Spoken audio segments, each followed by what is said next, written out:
परीक्षा विधि क्या है? तो बोले सबसे पहले दैवज्ञम तु समाहूय, विद्वान ब्राह्मण से, अगर देखो कथा के दो विधि हैं, अगर निष्काम कथा है तो कोई नियम नहीं है, ना कोई मुहूर्त का मतलब है जब शुरू कर दो। लेकिन अगर किसी कामना से है, किसी पुरुषार्थ को तारना चाहते हो, उसके लिए दैवज्ञम तु समाहूय, किसी ज्योतिषी से, विद्वान ब्राह्मण से मुहूर्त का मंथन करवाओ, शोधन करवाओ। उसके बाद किसी ने पूछा महाराज कितना खर्चा होता है? बोले बस यही प्रश्न का जवाब दे रहा हूँ। विवाहे यादृशम तादृशम, जिस प्रकार बिटिया के विवाह में प्रत्येक पिता अपने अपने सामर्थ्य के अनुसार खर्च करता है, कोई कम में करता है, कोई ज्यादा में करता है। तो इसमें ये कोई निहित नहीं कि नहीं इतने ही खर्चा भागवत में होता है, जितना मनाए चकाचक खूब महोत्सव मनाओ। ये नहीं कि रो खर्चा करो, खूब उदार मना हो करके, क्योंकि भागवत में जो खर्चा किया गया उसका 10 गुना साल भर के अंदर भी मिलता है। भगवान कभी किसी का उधार नहीं रखते हैं, इसलिए उदार मना होकर के, जिस प्रकार बिटिया को हम खूब दान देते हैं, बिटिया कोई कमी न रहे, उसी प्रकार भागवत की योजना में भी खूब महोत्सव मनाना चाहिए, जितना हो सके अच्छा करने का प्रयास करना चाहिए। भागवत जब कराना हो तो सबसे पहले वक्ता का मंथन बहुत अच्छे तरह कर लेना चाहिए, वक्ता का चयन बहुत विचार से करना चाहिए। बोलो राधे राधे। क्योंकि वक्ता अगर सही नहीं है तो भागवत कराने का कोई मतलब नहीं है। फिर तो वही है भैया कि सीधे पैसा उठा के फेंक दो अपने हाथ से, बोलो गिर गए, हम क्या करें। बोलो राधे राधे। जैसे बरातियों में बारात तो खूब जोरदार सरी बजी हो, पर दूल्हा महाराज 3 जगह से टेढ़ा हो, बुरा मत मानना कोई यहाँ बैठा। बोलो राधे राधे। तो बरातियों का क्या मतलब, फिर क्या स्वागत कोई करेगा जब दूल्हा ही टेढ़ा है? तो श्रोता बड़े अच्छे हों, अच्छी कथा सुनने वाले हों, सुनना चाहते हो, पर वक्ता का ज्ञान ही ना हो, तो श्रोताओं को क्या सुनाएगा, श्रोता क्या समझेंगे। इसलिए वक्ता का चयन बहुत बुद्धिमानी से करना चाहिए। वक्ता का नियम बताया, विरक्तो वैष्णवो विप्र वेद साथ विशुद्ध रक्त दृष्टांत कुशलो धीरो वक्ता कार्य। वक्ता पहली बात तो विरक्त होना चाहिए। बोलो जय सिया राम। विरक्त का आशय क्या है? बहुत वक्ता आपने देखा होगा जो लोकल के होते हैं, भागवत सुना रहे तुम्हारे गांव में 4-5 किलोमीटर या 15 किलोमीटर घर है, तो शाम को उठाए अपनी फटफटिया निकल गए घर। बोलो राधे राधे। जब तक भागवत के लिए वक्ता रहे तो भागवत पंडाल के पास यजमान के ही सन्निधि में रहना चाहिए, घर द्वार का मतलब न रखे। बोलो राधे राधे। विरक्तो वैष्णवो, वैष्णव होना चाहिए, भगवान ठाकुर जी का अनंत भक्त हो, अनेक धर्म भ्रांता न हो कि जमुना किनारे जमुना दास, दुर्गा के मंदिर किनारे दुर्गा दास, गंगा किनारे गंगा दास। बोलो राधे राधे। एक निष्ठ होना चाहिए, हैं, जिसको आराध्य माने उसी की शरण में रहे। ये नहीं कि सावन आया भैया हर हर महादेव और नवरात्रि आई बोल जय माता दी, ऐसा वक्त नहीं चाहिए। एक निष्ठ हो, वैष्णव हो, वेद शास्त्र विशुद्ध कर, वेदांत शास्त्रों को खूब अध्ययन किए हो, बड़े से बड़े रहस्य को सरलता से समझा सके। देखो भागवत वक्ता की महिमा क्या है, योग्यता क्या है कि ऐसे दृष्टांतों का प्रयोग करे, ऐसी कथा सुनावे जो छोटे से छोटे स्तर का व्यक्ति भी बैठा हो ना तो आसानी से उसके पल्ले भी पड़ जाए। बहुत बड़ा व्याकरण नहीं आ गया, सिर्फ व्याकरण नहीं बोलता तो पल्ले कुछ ना पड़े महाराज। बोलो राधे राधे। तो वक्ता सरल हो, भाषा भी सरल हो, वाणी भी सरल हो। और तीसरा नियम, ब्राह्मण और ब्राह्मणी के गर्भ से जन्म हो, उस ब्राह्मण से कथा सुननी चाहिए, नहीं तो कल्याण नहीं होगा। अधिकार उसी का है, क्योंकि विप्र होना चाहिए। जन्मना जायते शूद्रा, वो कहते हैं ना मनुस्मृति के हिसाब से, पर शूद्र नहीं होता, शूद्रवत होता है। क्यों? क्योंकि वेद का अधिकार नहीं होता जब तक उसकी गायत्री नहीं हो जाती है। और जहां द्विज जनेऊ हुआ था, द्विज उच्चते द्विज बन गया, और जहां वेद पाठी भवेद विप्राहा, जहां वेदादि पढ़ने लगा था विप्र बन गया। तो किसे कथा सुने तो बोले विरक्तो वैष्णव विप्र। ब्राह्मण से नहीं कहा, विप्र से कहा। ब्राह्मण भी हो जिन्हें संस्कार हो, वेदादि पाठों का अच्छा अध्ययन हो, और फिर उस विप्र से भागवत की कथा सुननी चाहिए। प्रेम से बोलो राधे। एक बार वक्ता का जो है चयन करने के बाद फिर वक्ता में सामान्य दृष्टि नहीं रखनी चाहिए। सुख रूप अवरोधज्ञ सर्वशास्त्र विशारद, साक्षात भगवान सुखदेव ही समझ करके वक्ता का दर्शन करना चाहिए।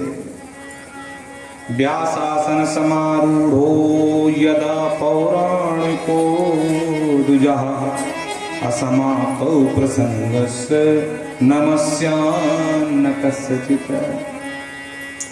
जब तक व्यास आसन पर बैठा रहे वक्ता तो किसी को प्रणाम नहीं कर सकता, भले स्वयं वक्ता का गुरु भी आ जाए उसको प्रणाम नहीं कर सकता, क्योंकि जब तक गद्दी में है तो वो सबसे बड़ा है। बोलो राधे राधे। कितना बड़ा है भाई? तो बोले अचतुर्वदनो ब्रह्मा द्विबाहो परो हरि अभान लोचन शंभो भगवान बादरायण। एक मुख होते हुए भी वक्ता चतुरानन चार मुख वाले ब्रह्मा के समान होता है। दो बाहुएं होते भी चतुर्भुजधारी भगवान श्री हरि नारायण के समान होता है। दो नेत्र होते हुए भी त्रिनेत्रधारी भगवान शंभु के समान। अभाल लोचन शंभो भगवान बादरायण। ये बादरायण का वचन है कि वक्ता जब तक व्यासपीठ पर बैठा है वो ब्रह्मा के समान है, वो कृष्ण के समान है, वो साक्षात भगवान शिव शंभु के समान है, और वो सुख रूप प्रबोधज्ञ सर्वशास्त्र विशारद वो भगवान सुखदेव के समान होता है। इसलिए वक्ता कभी किसी को प्रणाम नहीं कर सकता जब तक गद्दी पर बैठा। बोलो राधे राधे। जैसे नियम में राजा मुकुट लगाए हो तो किसी प्रणाम नहीं कर सकता है, समझ लो। राजा प्रणाम करेगा तो मुकुट उतार के करेगा। बोलो राधे राधे। क्योंकि वो राजा का आसन सबसे उच्च होता है, वो मुकुट की गरिमा है, उसी तरह ये गद्दी की गरिमा है। भले खुद के माता पिता ही क्यों ना जाए वक्ता के, और वो प्रणाम नहीं कर सकता है। प्रेम से बोलो राधे। इस तरह बोले महाराज थोड़ा सा खाने पीने की बात बता दो। और देखो ऐसा है, हो सके तो बिल्कुल निराहार कथा सुनो। बोलो हो गई तुम्हारी कथा। हाँ, निराहार कोई कथा सुन लेगा महाराज? ऐसा हो ही नहीं सकता। तो बोले काम करो, एक नहीं निराहार रह सकते हो, थोड़ा एक टाइम आहार कर लो। तब ऐसे बोले महाराज जैसे उससे भी काम न बने तो बोले खुला आहार, चकाचक मालपुआ खा के आओ, कोई मना नहीं है। क्यों? बोले कथा श्रवण में अगर कोई समस्या आ रही भूखे पेट तो कथा में बिल्कुल भूखे ना रहो, क्योंकि कहीं पर भी नहीं लिखा कि नहीं व्रत रह के ही भागवत सुननी चाहिए। तो महाराज व्रत का नियम क्यों लगाया? बोले व्रत का नियम इसलिए लगाया कि प्रायः भोजन के बाद आलस आता है अन्न खाने में, तो इसलिए आपने दबा के 5-6 रोटी घी की चुपड़ी दबा के चले आए हैं? और जैसे ही बैठे कथा सुनने महाराज तो लग गए समाधि, बजने खर्राटे। तो व्यास जी की कथा चलने लगी और तुम्हारे खर्राटे चलने लगे, तो कथा तो होगी लेकिन पल्ले कुछ नहीं पड़ेगी। बोलो राधे राधे। एक बहुत बड़ा धनी मानी व्यक्ति था, गांव का धनी मानी, तो कभी किसी की भागवत में न जाए। संयोग से बनिया था, तो जो बनिए की धर्म पत्नी थी उसने खूब डांटा। बोले कम से कम एक बार तो सुन जाओ, जीवन तुम्हारा सुधर जाएगा, एक बार भागवत सुन लो। तो पत्नी की डांट खा करके बेचारा चला आया। अब उसको पता नहीं, सबसे पहले जैसे कलाकार बैठे और कुछ भजन गाए तो आगे बैठ गए महाराज पंडाल में। और जैसे ही आया तो लोगों ने देखा तो उनको बड़ा अच्छा हुआ, अरे माँ गुप्ता जी आ, गुप्ता जी गुप्ता जी। तो उस समय क्या नियम था कि अपनी अपनी दरी लोग जाते थे बोरी लेकर के, तभी सिस्टम नहीं था। अपनी बोरी बिछाओ, प्रेम से बैठ के कथा सुनो, अपनी लेके आओ। लेकिन अब तो इतनी व्यवस्था करने के बाद भी लोग नहीं सुनने आते। बताओ, एक समय वो था कि लोग खाली मालूम पड़ जाए कथा होने वाले लोग भाग भाग के जाते थे, अपनी खुद की बोरी ले जाए, खुद का पानी ले जाए। अब तो बोरी ये बिछाओ, मैट बिछाओ, पानी पिलाओ, निमंत्रण दो, फिर भी नहीं आ रहा है। बोलो राधे राधे। तो बेचारा बोरी तो ले नहीं गया, धनीमानी आदमी, धनवान आदमी क्यों बोरी ले जाएगा? तो जो लोग थे, अरे आइए श्रीमान, आइए श्रीमान, मेरी बोरी में बैठ जाएगी, कट जाएगी। तो वो बोला आइए आइए किया तो चला गया, बोले बैठिए तो बैठ गया। उसके बाद जब बैठ गया तो ऐसे जो है पोल लगा था, उसी पोल के ओट ले लिया, इधर कलाकार अपना भजन सुनाने लगे, उसको नींद आ गई, माना सो गया। अब किसकी हिम्मत उसको जगा दे, क्योंकि धनी मानी व्यक्ति है भाई। इधर ब्याज जी कथा गा रहे, उधर खराटे मार रहा है। अब ब्याज जी आरती करा के चले भी गए, वो खराटे ही मार रहा है। सब अपने अपने उठाए बोरी, सब चले गए। अब जिसकी बोरी थी वही रुका था महाराज। धीरे से जगाया, श्रीमान जी श्रीमान जी। हाँ क्या बोले, जाओ जाइए। बोले कथा हो गई, बोले हाँ हो गई। ब्याज जी तो बोले हाँ आएंगे। चले गए, बोले हाँ चले गए। अब सोच आके कब बकायदे गया वो घर। बानी ने पूछा कथा सुने, बोला हाँ सुना। क्या सुना? बोले बस 3 शब्द बताए ब्याज जी। बोले क्या बताए? बोले आइए, बैठिए और जाइए। बोलो राधे राधे, बस 3 शब्द।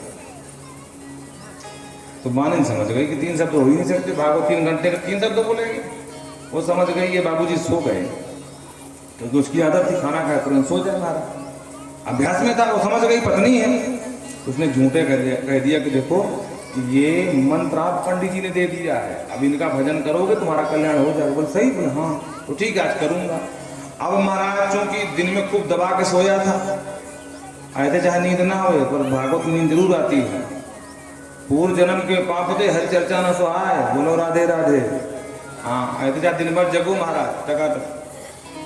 आपने देखा होगा जो ताश खेलने वाले होते हैं, दिन भर पत्ता फेंकते हैं महाराज, एक भी नींद ना हो। और जो भागवत में लिवाला हो तो 10 मिनट में उनको जो है जमवाई आने लगती है।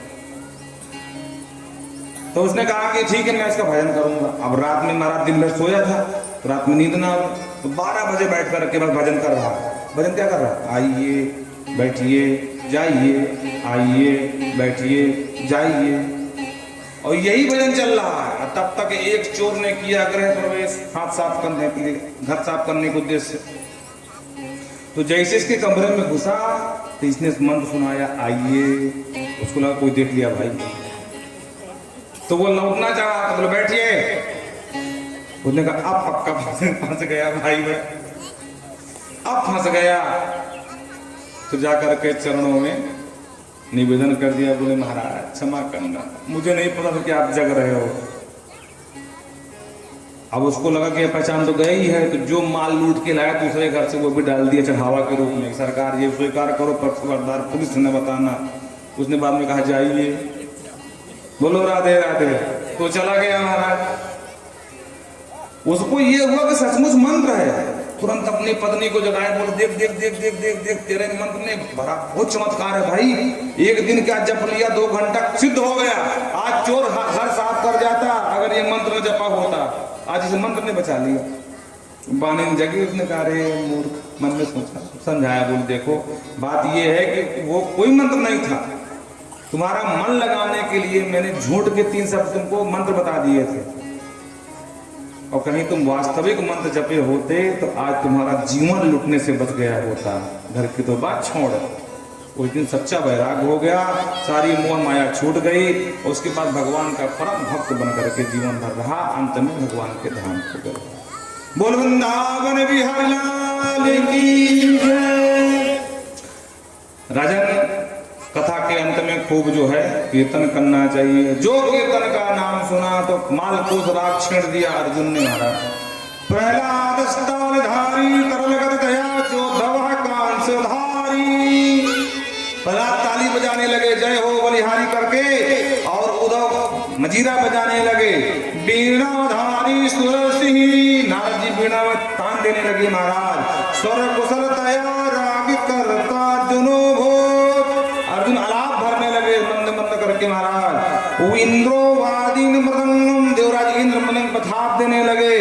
जय जय शुक्र कीर्तने तेरे कुमारा, सनकादि प्रकट हो गए। जय हो बलिहारी कहने लगे।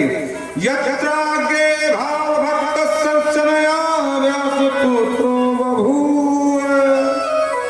साक्षात व्यासनंदन श्री सुखदेव पधारे और सुंदर सुंदर भागवत के श्लोकों से गायन करने लगे। गायन हो रहा था, वादन भी हो रहा था, पर एक कमी थी नाचन की, नाचने की। तो भक्ति महारानी ननर्त मध्य त्रिकमेव तत्र, वो तीनों आए और तीनों वो कमी पूरा कर दिए। ब्रह्मा अपनी ब्रह्मांडी लेके भगे, भवो भवान्या कमलास्तनस्तु, भवानी अपने बाबा भव को लेकर के नंदी पर सवार होकर के आई।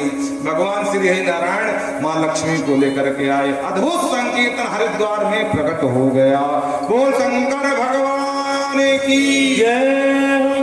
आइए हम और आप भी संकीर्तन करेंगे। चूंकि अब 5:30 हो गया है, समय ठीक है, क्योंकि कहीं ना कहीं पशुपालन प्रधान क्षेत्र 5:30 ना। हाँ, तो भी एक काम करना, कल से आप ठीक 2 बजे यहाँ पधार जाना। 2 से 5:30 तक कथा चलेगी, 3.5 घंटा की रहेगी। 5:30 बजे बंद कर देंगे। किसी दिन 5:30 की जगह 6 भी हो सकता है, तो अलग बात हो गई, पर हम प्रयास करेंगे 5:30 बंद करने का। और इसके बाद